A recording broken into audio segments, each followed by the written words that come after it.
Welcome back to the morning show here on Arise News.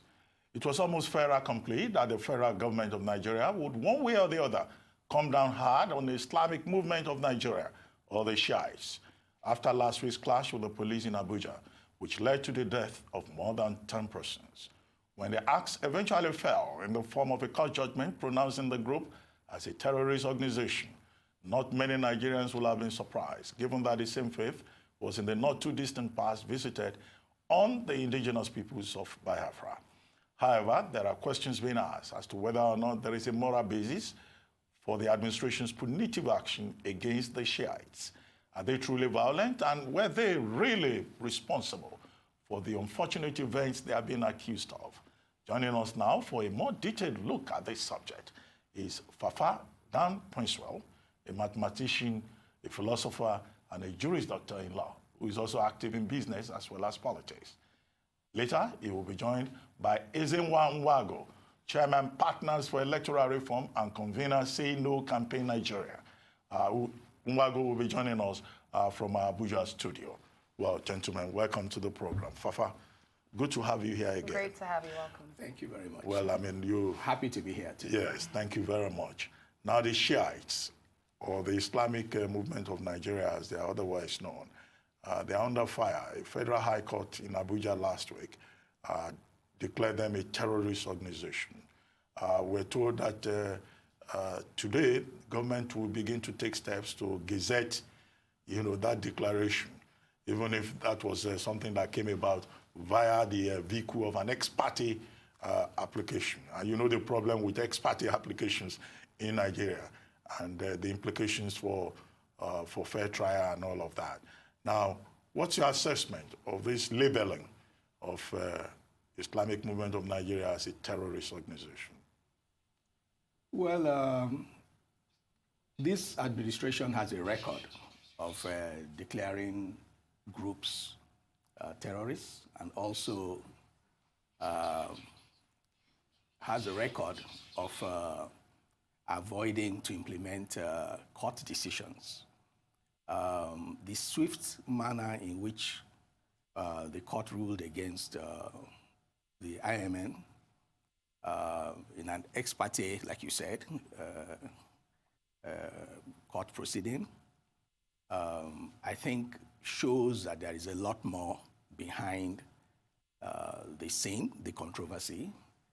And it is also clear, my understanding is that the Shiites are a sect of the Muslim faith, and that the government belongs largely to another sect. The Sunnis. The Sunnis. I believe that government ought to have been a lot more careful and a lot more sensitive in these sledgehammer, on the Shiites. Absolutely, and I mean, if we were to go by a dictionary definition of terrorism, it's quite flabbergasting that this is the news that we're looking at this morning. But what is also of concern here is now the threat that this is going to pose, right? Because you've come out to declare a minority sect a terrorist organization, and this is already a minority sect that have made it clear that they are not going to give up until the court order is followed, which means grant bail. That's number one, and pay your fine. And they have made it clear that they're not going to stop, and now they've had this put on them, that they're a terrorist organization. What threat does this now pose to our society? Clearly, anyone who knows the history of Islamic conflicts, not only in Nigeria, but all over the world, know that the Shiites and the Sunnis have always been daggers drawn. We also know that Saudi Arabia and Iran are major powers behind the two sects. So when we more or less have bought into this, bringing this into Nigeria, I think it's an extremely dangerous move that the government has made. I believe that the manner in which it has been done has not shown sufficient sensitivity to the explosiveness of, the possible explosiveness of it. I note that even in other places like Aba and other, we've seen sympathy, support for the Shiites. I believe that the government may inadvertently be making a bigger movement of the Shiites than they should. The Shiites are by no means they are by no means totally innocent of crime if you look at their history, or innocent of violence across the world. But in Nigeria, they have been fairly restrained. I don't think we can accuse them of too much violence yet. But to have this sledgehammer effect, to me, is more likely to worsen things than improve them. Well, I mean, I think you are correct. The Shiites and the Sunnis have been fighting since the death of the Prophet on June 8, 1632 AD, and the killing of Hussein in 661 AD. And they feel that they're a persecuted group, and that's the way they feel all over the world. They feel like the underdog. But the point you were raising about, what has happened being dangerous for Nigeria, some people have been saying this was how Boko Haram started. That they were just a group, a religious group, and they wanted an Islamic state and all of that. And then the state pushed with the killing of Muhammad Yusuf, and we had Boko Haram. Do you see the danger when you say, there is danger of the pro-Iran Shiite group in Nigeria becoming like Boko Haram? Oh, far worse. Far worse.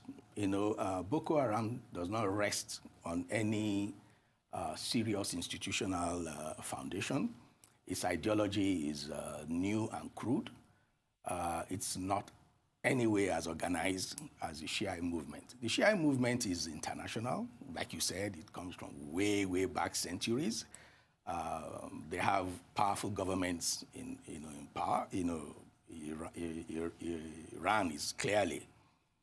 They've even requested, for the Nigerian government to release Zakzaki to them. So they are not uninterested.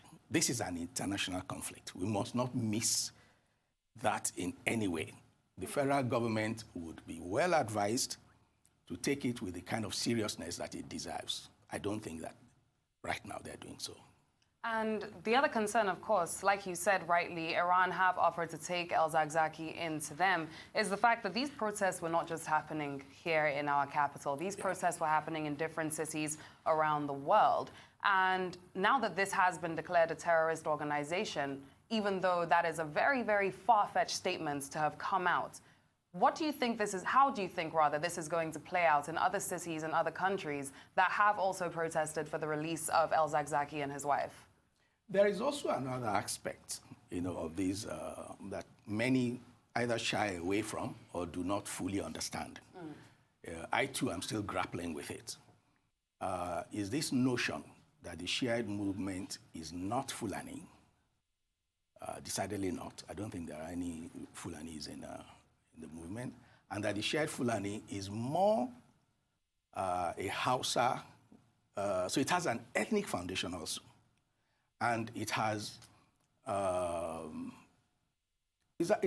all you need to have an explosive effect in Nigeria. Yes, there's this current of Hausa nationalism. Yes. The Habe and the Fulbe conflict that we have had since the jihad at the turn of the 19th century. But some people are saying that this is a violation of the fundamental rights of the Shiites. Whatever the issue is, maybe it's ideological, maybe it's sectarian, maybe it's ethnic, that, the Shiites have the right to the freedom of religion, the freedom of belief, the freedom of association. But the government is saying what we are addressing is the violence that they have, imposed in terms of their activities.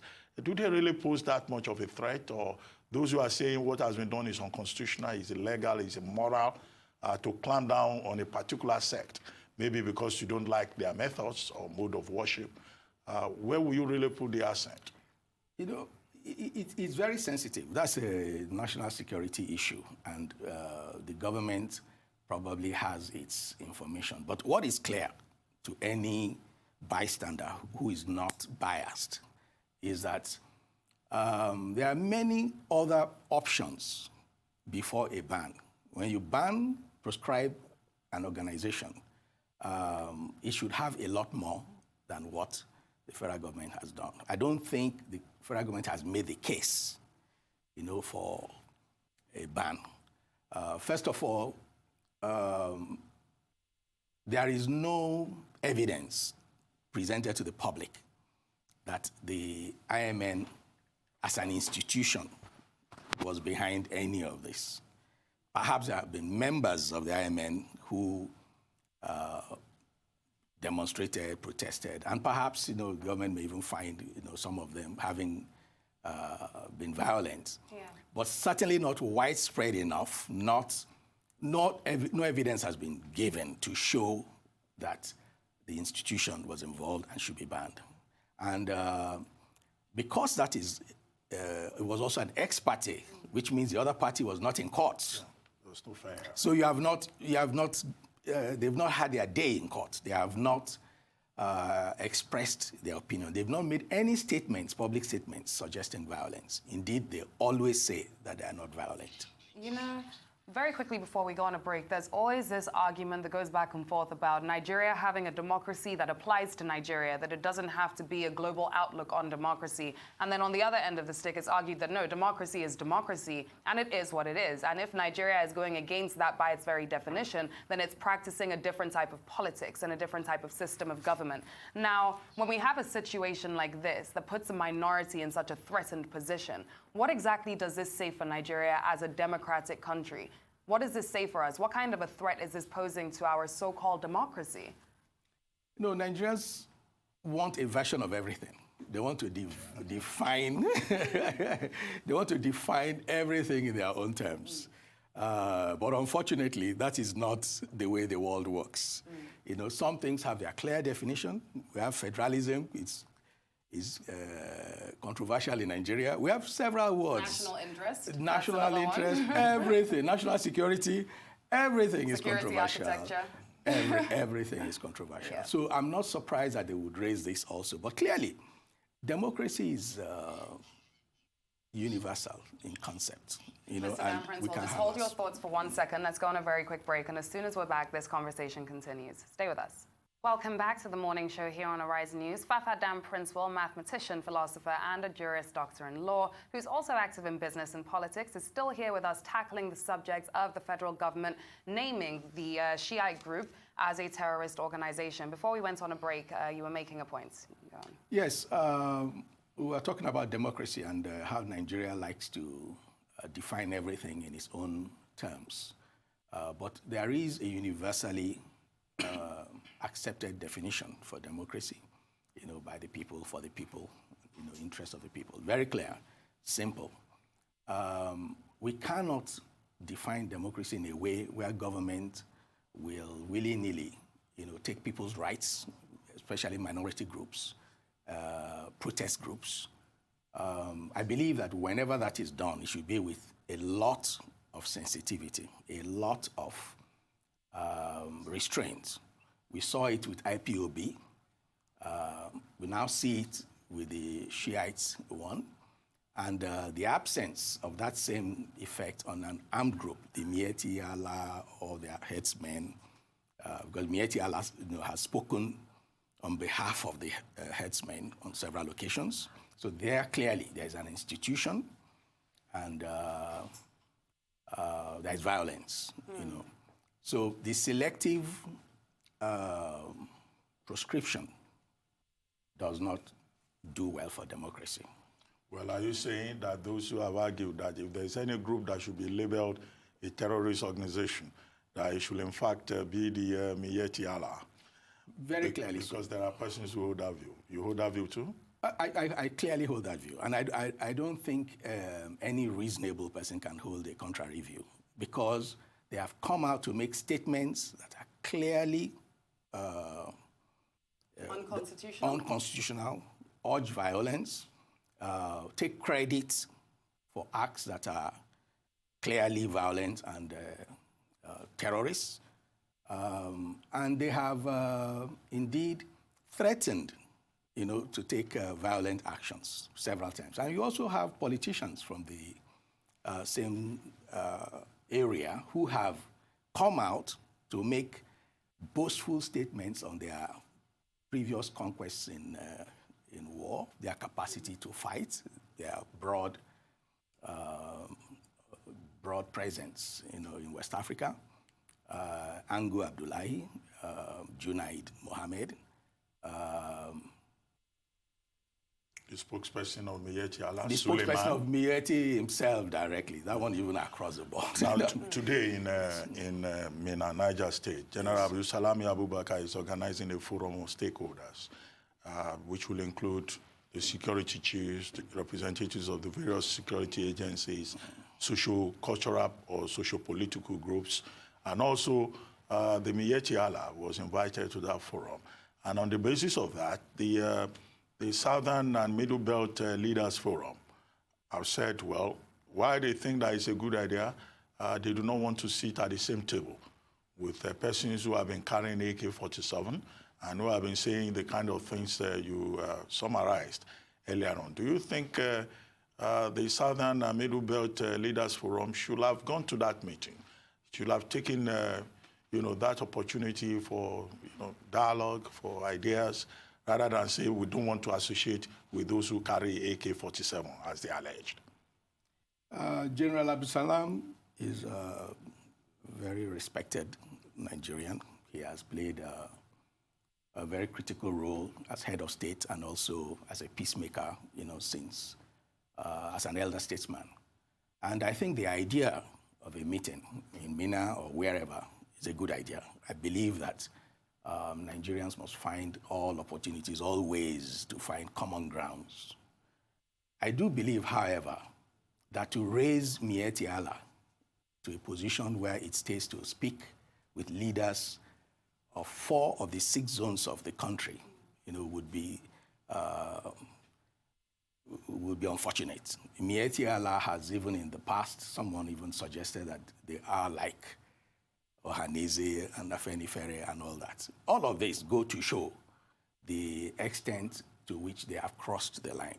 Miyetti Allah is not a respectable organization. It is not is not non-violent. It has not presented itself in a manner. Isn't it just a trade organization? It's more than a trade organization, the way they have handled themselves. I think when they also claim to be like Afenifere and Ohaneze, is that what they are telling us is that trade organization is the ethnic leadership of the Fulani. Basically, that's the posturing of Miyetti Allah. I believe that the Arewa Consultative Group and other groups there that are recognized. The Northern Elders Forum, very well recognized. You have groups, from the Northeast, the Kanuri group. There are many recognized bodies. But Miyetti Allah, which really is about a trade, it should be a trade organization, but has dabbled into all sorts of things. I believe that the Southern and Middle Belt leaders should not sit with Miyetti Allah. But then by not sitting with Miyetti Allah, unfortunately, yes, I understand the point that you made about giving Miyetti Allah a seat at the table and how that actually even portrays them, right, and the relevance that gives to them. But by not having a seat at the table with Miyetti Allah, how do we expect to reach a diplomatic conclusion on matters of national security? Because at the end of the day, it's the position of a leader to take a forward approach to matters of security, right? And yes, it's unfortunate, but unfortunately, this is something to do with insecurity. So how exactly are we expected to come to a diplomatic solution without that particular situation that was proposed by General Abdul Salami Abubakar? No. If you call Miyetti Allah to the table, the OPC should be there. The Niger Delta militants should be there.